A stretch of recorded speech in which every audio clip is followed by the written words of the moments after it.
саботно издание на регионалните вести. Додека зимско-туристичките центри од соседството напредуваат во развојот, Попова шапка, која има најголем природен потенцијал, е на дното. Премиерот Зоран Заев најави дека со овој скијачки центар ќе управува приватен инвеститор со искуство во менаџирање, наместо Елем Турс.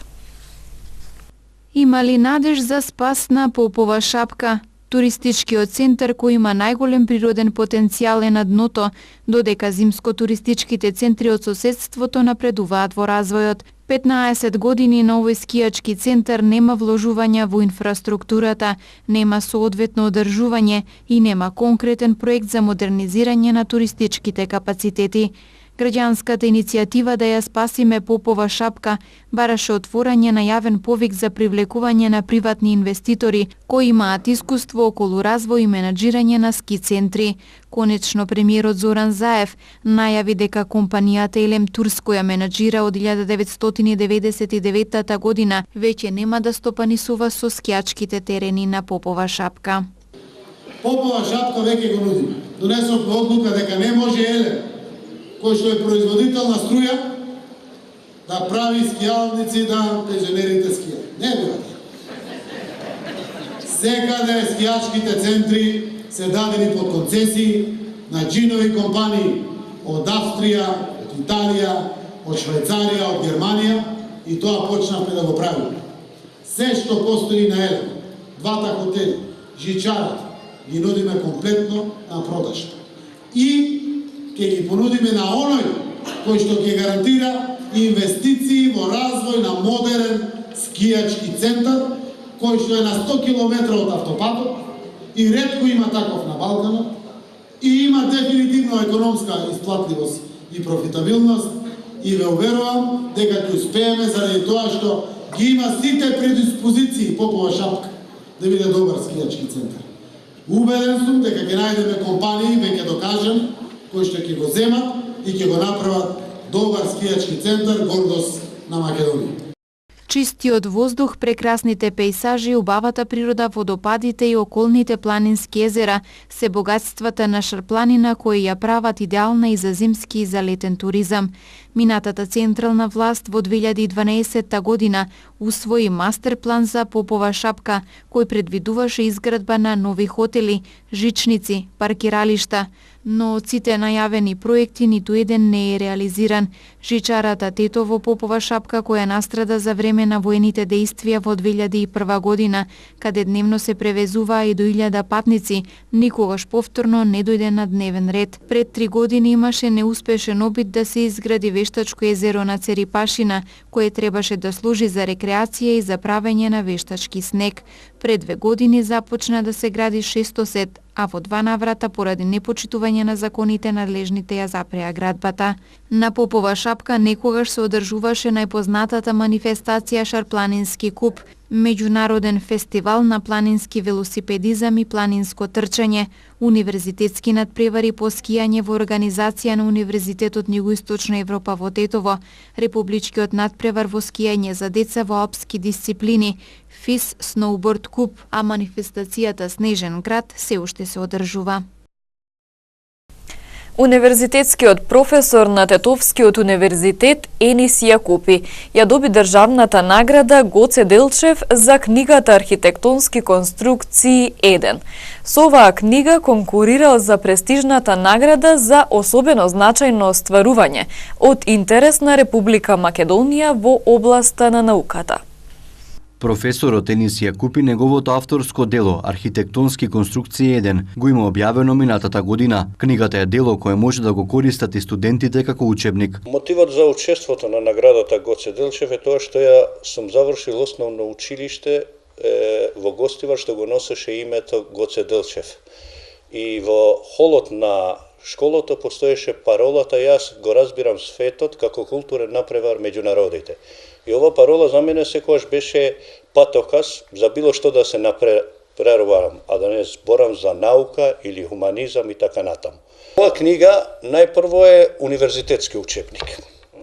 Има 12 поглавја, што не значи дека е завршен дел. Затоа го нагласив Архитектонски конструкции 1. Ќе продолжиме и со 2, и понатаму и со 3.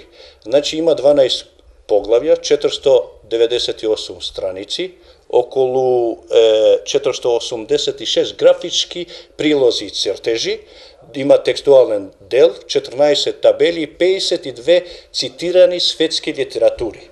Сакам да го нагласам, дека во одредени поглавја се дадени школски примери. Во одредени поглавја се дадени реализирани примери од нас и од светот. Односно, во книгата се опишени принципи и примери за решавање на архитектонски проблеми и конструктивни принципи. Воглавно, во книгата служи за студентите, но е патока за било кој инженер. Понатаму, било кој инженер и со било каков практичен проблем што се сеќава во пракса, овде го има, односно во книгата се дадени проблеми, структури и така натаму. Вели дека се работи за научен труд за кој користел светски литератури. Ова е прв современ труд од областа на архитектонската конструкција во Македонија.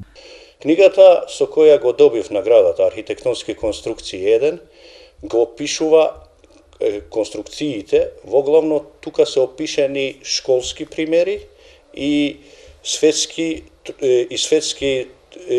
методи кои се применуваат во архитектонските конструкции. Како што нема живо суштество без скелет, така и во архитектурата нема објект без конструкции. Па затоа и овие беа и правичните мотиви ја да учествувам и да учествувам за наградата Гоце Делчев, бидејќи овој труд со кој учествував е мојата долгогодишна работа, најпрво како демонстратор, асистент и сега веќе како професор на предметот архитектонски конструкции.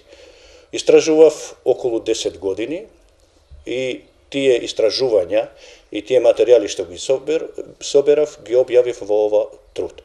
Сакам да го нагласам и следното, дека ова книга е прва современа книга во Македонија за архитектонски конструкции, бидејќи е објавена и на албански јазик, сакам да го нагласам дека е прва книга и во пошироко бившите југословски простори, бидејќи е напишана на албански јазик. Преку книгата авторот на многу едноставен начин ја опишува архитектонската конструкција. Ја во почеток во првото поглавје сум објаснил што е тоа конструкции и кои се главните принципи со кои ја опфаќаме, односно с кои се главните принципи за да добиеме еден објект. Ја сум делил на 4 фази. Прво е функцијата, бидејќи нема објект што нема одредена функција. Таа може да се мени од време на време, но објект без функција не постои. Друго е конструкцијата, значи нема објект без конструкција.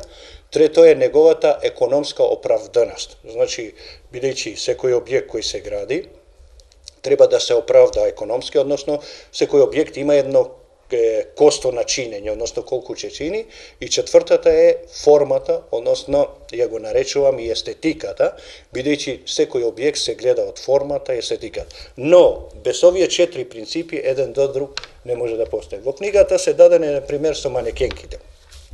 Бидејќи различни дефилеја сега во светот има различни модни писти и се прават структури на манекенки.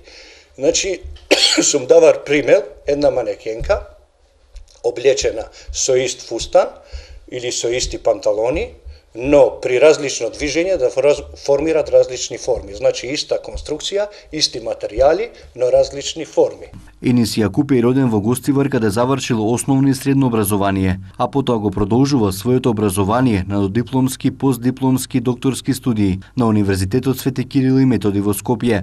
Во 2012 година докторира и се здобил со звање доктор на технички науки. Во 2008 година магистрира и се здобил со звање магистар на технички науки од областа на градежништвото, додека во 2003 година дипломира како дипломиран инженер-архитект, работи на Универзитетот во Тетово на одсекот Факултет за пременети науки на студиските програми, архитектура и градежништво, како универзитетски педагог на предметите, архитектонски конструкции и теорија на конструкции. Има учествувано во градба, проектирање, надзор на градби и учествува во реализација на над 200 градежни објекти. Има објавено над 50 на научни трудови артикли во престижни научни списанија и меѓународни конференции. Средното стручно училиште Моша Пијаде од Тетово активно учествува во 5 проекти во рамки на Еразмус Плюс програмата. Преку нив учениците се стекнуваат со нови вештини, кои им помагаат во нивното образование. Преку учество во разни проекти, учениците од Средното стручно училиште Моша Пјаде од Тетово постојано се надградуваат, стекнуваат нови вештини кои им помагаат во нивното образование, но и ги подготвуваат за воиднина, како да бидат успешни во кариерата што ќе одберат. Истовремено патуваат во земјите во Европа, при што разменуваат искуства и остваруваат контакти. Во моментов професорите заедно со учениците се дел од 5 активни проекти во рамки на Еразмус Плюс програмата, финансирани од Европската Унија, поддржани од Националната агенција за европски образовни програми и мобилност. Преку проектот Придружете ме се мотивираат учениците да работат во национални и меѓународни тимови со решавање на реална и практична задача дадена од различни компании. Компанија ми е проект поддржан од Erasmus Plus програмата. Благодарение на овој проект на моето училиште Моша Пјаде, минатиот месец бе во Талин, Естонија, заедно со останатите учесници од Норвешка, Германија и Естонија, стекнувавме вештини кои ќе ни користат при вработувањето во иднина. Овој проект представува врска помеѓу училиштата и компаниите и една добра можност за нас учениците да видиме што не очекува во иднина кога ќе бараме вработување во некоја компанија. Во текот на спроведувањето на проектот, многу наши ученици имаа можност да патуваат низ Европа, да научат некои нови работи и да стекнат нови пријателства. Да се заобиколи традиционалното учење и да се добие современо образование со примена на технологијата е целта на проектот Web 2.0 алатки во образованието, кој е со времетраење од 2 години, а започнал да се реализира во септември 2016 година. Проектот има за цел пренесување на искуства, размена на добри практики од различни училишта, од различни земји, се со цел да се создаде мрежа на училишта, наставници, образовен кадар, кој ќе биде подготвен да го имплементира ИКТ во образованието. Во проектот се вклучени 8 партнер училишта од 7 различни земји: Турција, Романија, Италија, Грција, Бугарија, Шпанија и Македонија. До сега се реализирани 4 средби. Првата средба беше во Турција во јануари 2017 година, втората средба беше во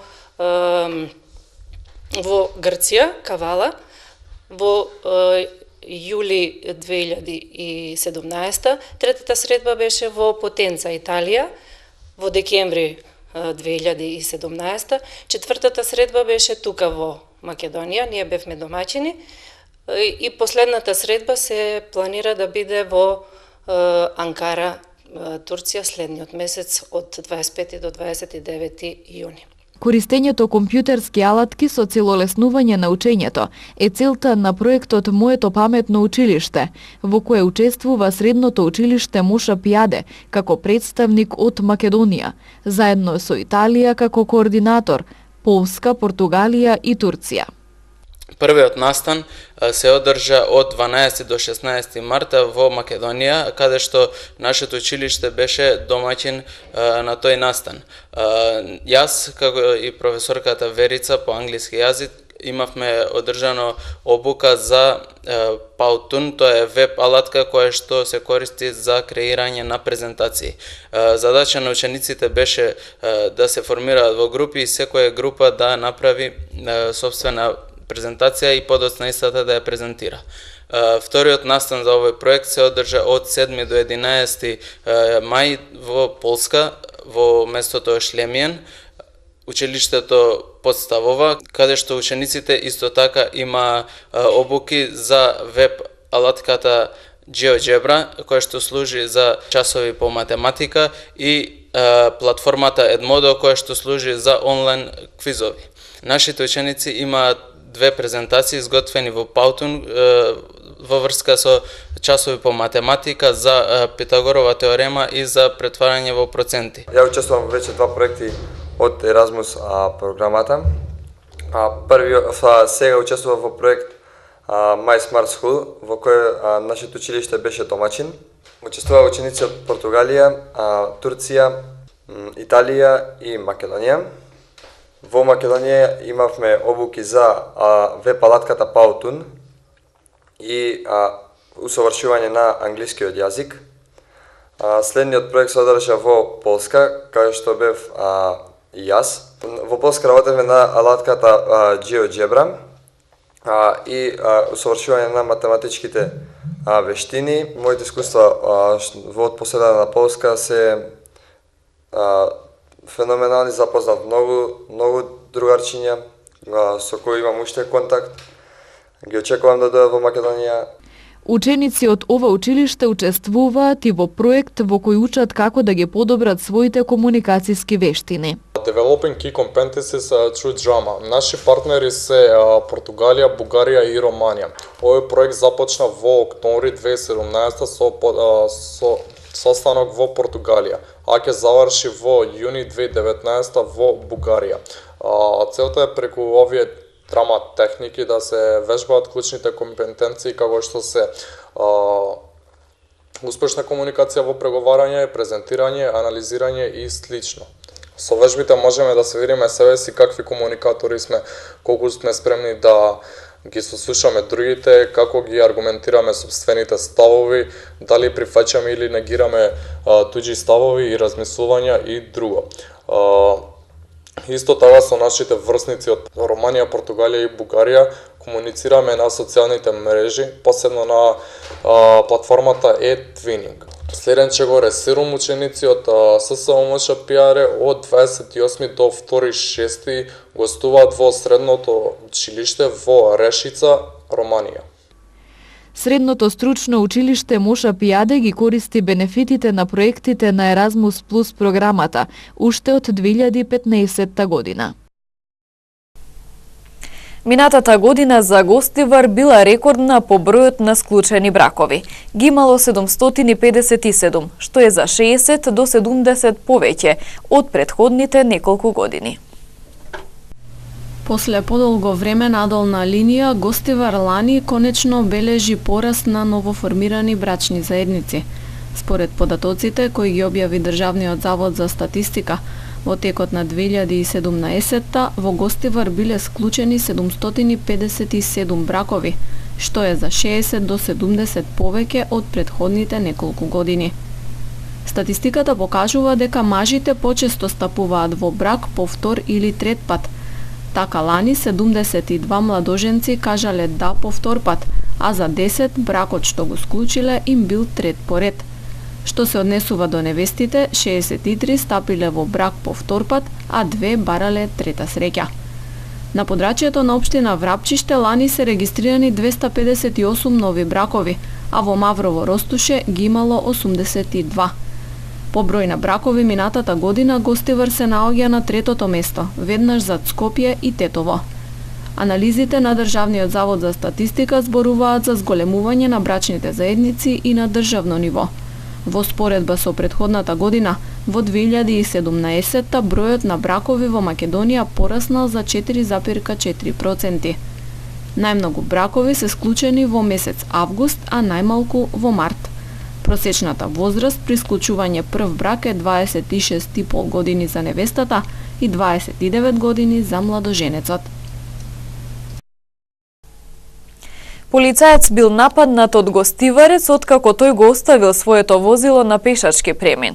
Од билтенот на случување на СВР Тетово и информации за откриена кладилница која работела без лиценца, како и за вооружен грабеж на продавница во Тетово. Вчера во 20 часот и 10 минути во Тетово, во продавница на улица ЈНА, две непознати лица со закана со пиштол кон вработената од каса одзеле околу 15.000 денари, пошто го напуштиле местото на настанот. Полициски службеници презеле соодветни мерки и активности и две лица од Тетово се приведени, информира МВР. Од билтенот на случување на СВР Тетово информација за напад над полицаец во Гостивар, имено вчера околу 14 часот и 30 минути на крстосницата на улиците Мајор Чеде Филиповски и Браќа Ѓиновски во Гостивар, додека вршел регулирање на сообраќајот, физички бил нападнат полициски службеник од полициската станица Гостивар.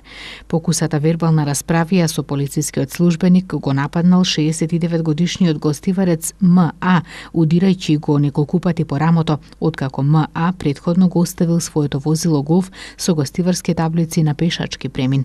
Напаѓачот МА, лишен е од слобода и по целосно расчистување на случајот ќе следува соодветен поднесок. Полициски службеници на секторот за внатрешни работи Тетово вчера околу 15 часот и 45 минути извршиле контрола во објект без фирма во тетовското село Терце, кој без потребните документи работел како обложувалница. Во објектот како вработен бил затекнат 24 годишниот АИ од Јажинце, додека одговорен на истиот бил 54 годишниот АМ од Тетово. Поради работење без лиценца, спротивно на законот за приредување игри на среќа, фотодокументирани и од објектот со потврда се одземени 5 телевизори, 3 компјутери, исто толку монитори, 2 принтери, 1 читач, 4 тастатури, 4 тикети и парични средства во вкупен износ од 5150 денари и 10 американски долари, информира СВР Тетово. Комисијата за односи со верските заедници и религиозни групи изработи видеоспот како најава за прославата на 1000 години од основањето на Охридската архиепископија во 1018 година.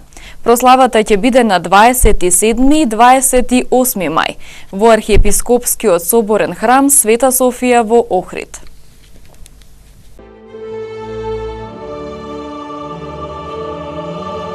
Илјада лета, векови на напластена мудрост, божественост и просветление. Милениум на црковна и сенародна свештена убавина и величие. 10 вековна историја на светост, слободолюбие и единство. Бидете и вие дел од големиот настан, 1000 годишниот јубилеј од основањето на нашата славна и света автокефална Охридска архиепископија. 27 и 28 мај во соборниот архиепископски храм Света Софија во древниот Охрид.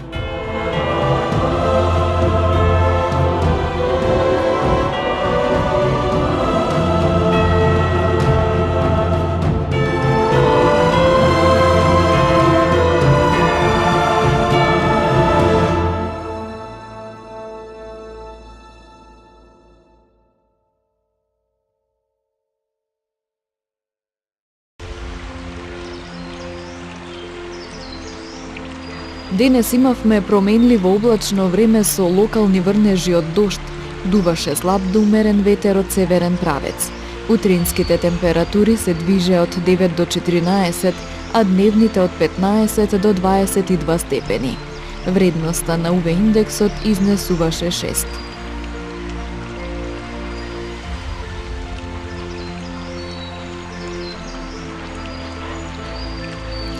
Утре не очекува сончево време со мала до умерена облачност. Утринските температури ќе се движат од 12 до 16, а дневните од 17 до 23 степени. Вредноста на УВ индексот ќе изнесува 7.